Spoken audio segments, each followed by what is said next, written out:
हेर्नु त रोटी नै जड्यो। अब यो रोटी यसरी राख्यो भने त मलाई मम्मी मार्नुहुन्छ।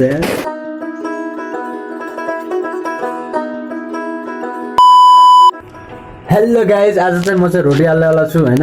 अनि आज रोटी हाल्नुको लागि चाहिँ मलाई के चाहिन्छ सब हजुरलाई देखाउँछु र आज कसरी हाल्छु र मेरो बजेहरूलाई कसरी खुवाउँछु हाल्छन्। मेरो सानो मिनी भ्लगमा चाहिँ रोटी हालेको हुन्छ।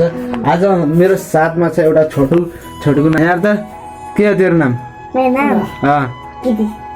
किरिस हो। अनि यसो गरेछु हामी चारजनाले लगभग हो।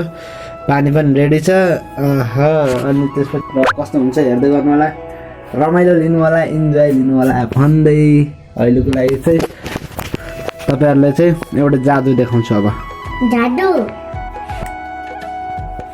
सो फाइनली गाइस चल्छ हाम्रो पिठो पनि मोलिसकेको छु होइन। मैले पिठो चाहिँ यता छ।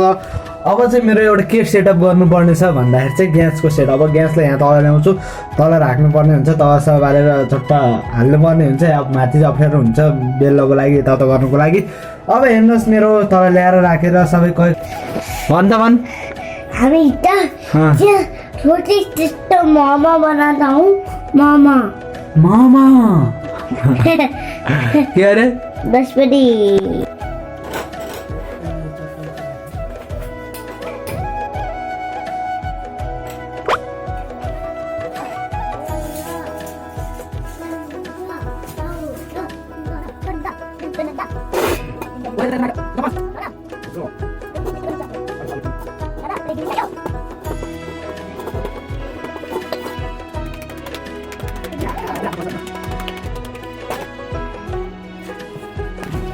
यस्तो हालेछु मैले चाहिँ।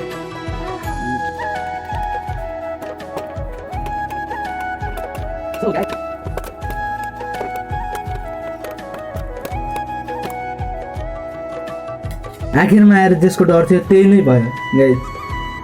रोटी त हाल्न आउँछ, मैले हालेँ होइन। लास्ट आएर चाहिँ यही नै हुन्छ जहिले पनि। मेरो भाग्यमा नै यही छ कि के हो होइन। हेर्नु त रोटी नै जड्यो। अब यो रोटी यसरी राख्यो भने त मलाई मम्मी मार्नुहुन्छ। ए बा हो रोटी यस्तो नडर। दिस इज रोटी। मैले हालेको रोटी यस्तो छ होइन। दोबाल दामी छ।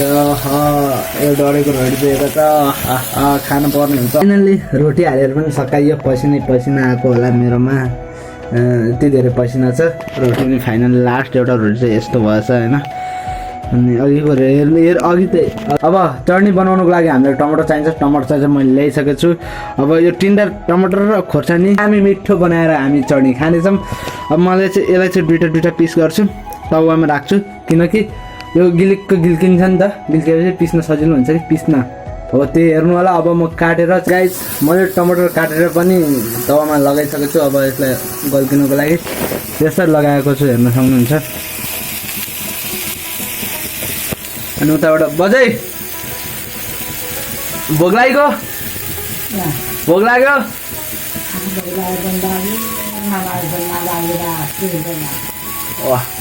यहाँ चाहिँ अब बजेर भोग लागेछ। म छिटो गर्नुपर्ने हुन्छ, चिजले चाहिँ छोप्नु पर्ने हुन्छ होइन। किनकि जब छोप्यो भने चाहिँ छिटोभन्दा छिटो गल्किन्छ नि त यो। अनि चट्ट पारेर हामी चाहिँ यसरी छोपिदिन्छु होइन मैले। अनि यसमा चाहिँ थोरै पानी छ भने चाहिँ पानी पनि हालिदिन्छु है।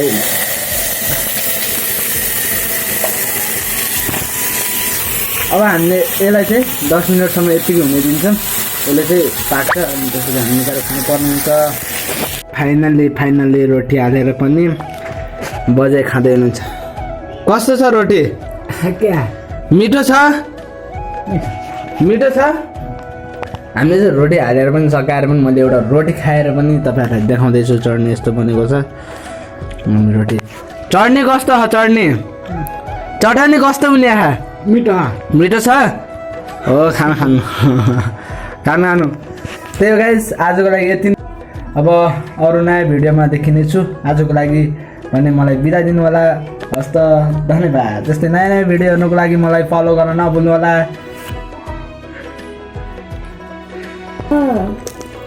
मैं गई चाहता इसको नहीं छोड़ूंगा। दादा उठे गई चाहता इसको नहीं छोड़ूंगा। और इसको दोस्तों मारूंगा। मीठा था मीठा मीठा था तेरे रोटी देखा था हेलो हाथ में ले हाथ में यहाँ देखा कस्तो छ दोस्तों टेस्टी छ ल